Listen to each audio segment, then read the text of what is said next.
चलो आज हम सूचर्स के बारे में बात करते हैं।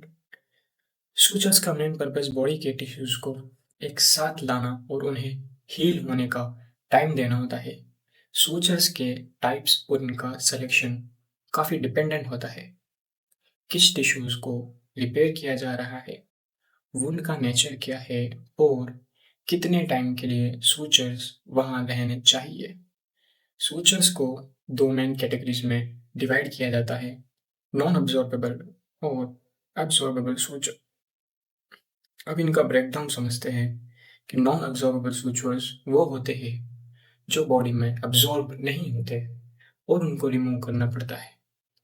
इनका यूज ज़्यादातर लॉन्ग टर्म रिपेयर्स में किया जाता है जहाँ टिश्यूज को लंबे टाइम तक सपोर्ट की ज़रूरत होती है।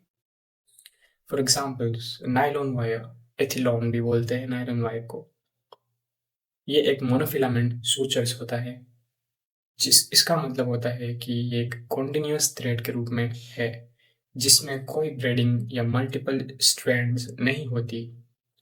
मोनोफिलामेंट सूचर्स का फायदा ये होता है कि इनका फ्रिक्शन टिश्यूज के अंदर कम होता है, लेकिन इन्हें हैंडल करना मुश्किल होता है क्योंकि ये स्लिपरी होते हैं। नायलॉन वायर का यूज ज़्यादातर स्किन के सूचरिंग में या ब्लड वेसल्स के एनास्टोमोसिस में यूज होता है क्योंकि ये थ्रेड स्ट्रॉन्ग होते हैं और बॉडी के अंदर रिएक्ट नहीं करते। बात करते हैं प्रोलीन की, जिसे पॉलीप्रोपाइलिन भी बोलते हैं। ये भी एक मोनोफिलामेंट सूचर रहता है।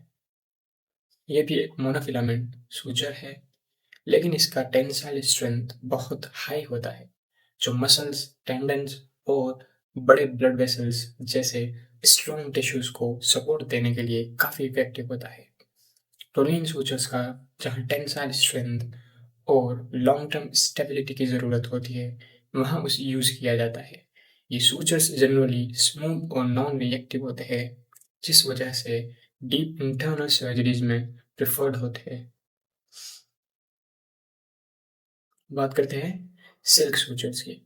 सिल्क सूचर्स ट्रेडिशनली काफ़ी टाइम से यूज़ हो रहे हैं। ये ब्रेडेड या ट्विस्टेड होते हैं जो उनको थोड़ा ज़्यादा फ्रिक्शन बना देते हैं टिश्यूज़ के अंदर। सिल्क सूचर्स को ज़्यादातर सॉफ्ट टिश्यूज़ और ब्लड वेसल्स की लाइगेचर के लिए यूज़ किया जाता है क्योंकि ये हैंडलिंग के लिए ईजी होते हैं और स्ट्रॉन्ग भी होते हैं। लेकिन सिल्क सूचर्स का डिसएडवांटेज ये होता है कि ये बॉडी के अंदर थोड़ा इन्फ्लामेशन कर सकते हैं और लॉन्ग टर्म यूज़ के लिए रिकमेंडेड नहीं होते। कॉटन सूचर्स कॉटन सूचर्स का यूज़ ज़्यादातर लाइगेशन के लिए किया जाता है, जैसे ब्लड वेसल्स या स्मॉल डक्ट्स को बांधने के लिए। कॉटन थ्रेड की स्ट्रेंथ मॉडरेट होती है, लेकिन ये बॉडी फ्लूइड्स के साथ इंटरेक्ट करके वीक हो सकते हैं, इसलिए इनका यूज़ इंटरनल डीप टिश्यूज में कम होता है। एब्जॉर्बेबल सूचर्स वो होते हैं जो धीरे धीरे बॉडी के अंदर डिसॉल्व हो जाते हैं। इनका यूज़ वहाँ किया जाता है जहाँ सूचर्स को मैन्युअली रिमूव करना मुश्किल हो या फिर जहाँ शॉर्ट टर्म हीलिंग की ज़रूरत हो। ये सूचर्स बॉडी के नेचुरल एंजाइम्स और फ्लूइड्स से डिग्रेड हो जाते हैं। एग्जाम्पल्स देखें तो catgut sutures, Vicryl sutures, PDFs means polydioxanone and Monocryl. Catgut sutures sheep के स्मॉल इंटेस्टाइन की सबम्यूकोसल लेयर से डिराइव्ड होते हैं। ये सूचर्स नेचुरल होते हैं और बॉडी के अंदर डिग्रेड होते हैं। प्लेन कैटगट रैपिडली एब्सॉर्ब हो जाते हैं 5 से 10 दिन में और इंटेस्टिन्स या सॉफ्ट टिश्यूज के शॉर्ट टर्म क्लोजर के लिए यूज होते हैं। क्रोमिक कैटगट ये क्रोमियम ट्राइऑक्साइड से ट्रीटेड होता है जो अब्जॉर्प्शन टाइम को इंक्रीज कर देता है 10 से 40 दिन तक। इसका यूज टिश्यूज में जहाँ थोड़ा लॉन्गर सपोर्ट चाहिए वहाँ पे होता है। वाइक्रिल sutures means braided पॉलीग्लाइकोलिक acid.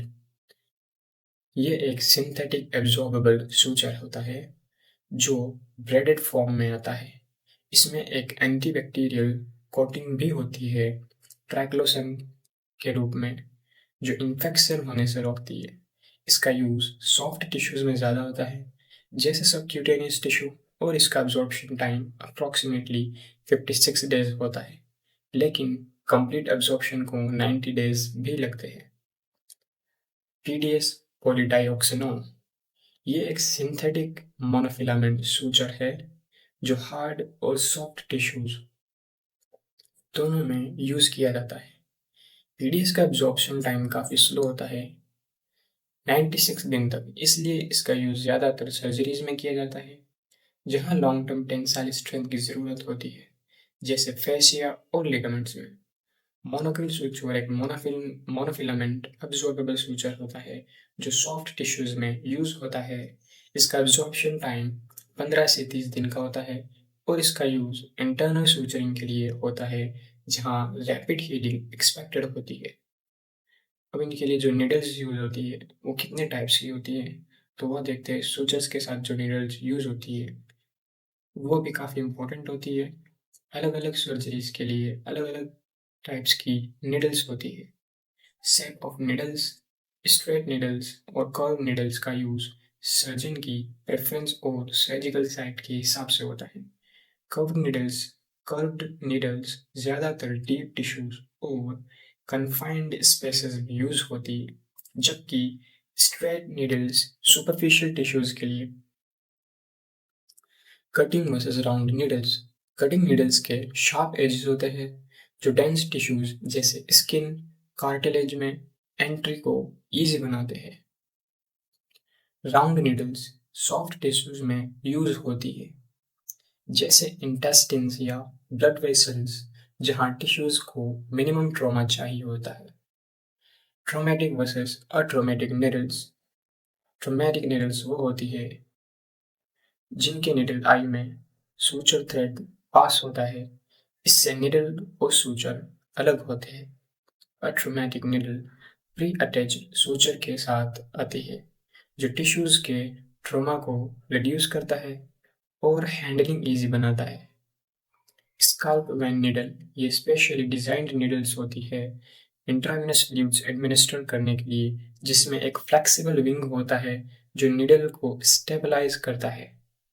Suture removal technique. जब सूचर्स को रिमूव करना हो तो यह ध्यान रखना होता है कि वुंड प्रॉपरली हील हो गया है या नहीं। हमेशा इंश्योर करना चाहिए कि सूचर्स को रिमूव करने से पहले इंसिजन लाइन सिक्योर हो और कोई गैपिंग ना हो। सूचर्स को रिमूव करते वक्त स्टेराइल टेक्निक यूज करनी चाहिए ताकि इन्फेक्शन से बचा जा सके।